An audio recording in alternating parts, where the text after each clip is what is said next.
నమస్తే అనంతపూర్ శ్రీ సత్యసాయి ప్రశాంతి నిలయం నుంచి బెంగళూరు వరకు నడుస్తున్న మెమూ రైలును అనంతపూర్ వరకు పొడిగించటం జరిగింది.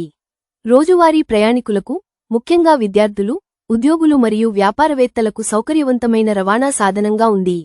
ఈ సేవను అనంతపురం వరకు పొడిగించడం వల్ల జిల్లా కేంద్రం నుంచి బెంగళూరు వంటి మెట్రో నగరానికి సులభమైన ప్రయాణం సాధ్యమవుతుంది. మీరు బెంగళూరుకు ట్రైన్లో జర్నీ చేస్తే మీ అనుభవాన్ని షేర్ చేసి ఒక లైక్ చేయండి. ఈ నిర్ణయంపై స్థానిక ప్రజలు హర్షం వ్యక్తం చేస్తున్నారు. రైలు ప్రతిరోజు ఉదయం 7:30 గంటలకు కేసార్ బెంగళూరు నుంచి బయలుదేరి మధ్యాహ్నం 1:55 గంటలకు అనంతపురం రైల్వే స్టేషన్కు చేరుకుంటుంది. ఈ ప్రయాణం సుమారు 6 గంటల 25 నిమిషాలు పడుతుంది. శ్రీ సత్యసాయి ప్రశాంతి నిలయం సహా మధ్యంతర స్టేషన్లలో ఆగుతూ అనంతపురం నుంచి మధ్యాహ్నం 2:10 గంటలకు బయలుదేరే ఈ రైలు సాయంత్రం 7:50 గంటలకు కేసార్ బెంగళూరుకు చేరుకుంటుంది. సుమారు 5 గంటల 40 నిమిషాల ప్రయాణ సమయంతో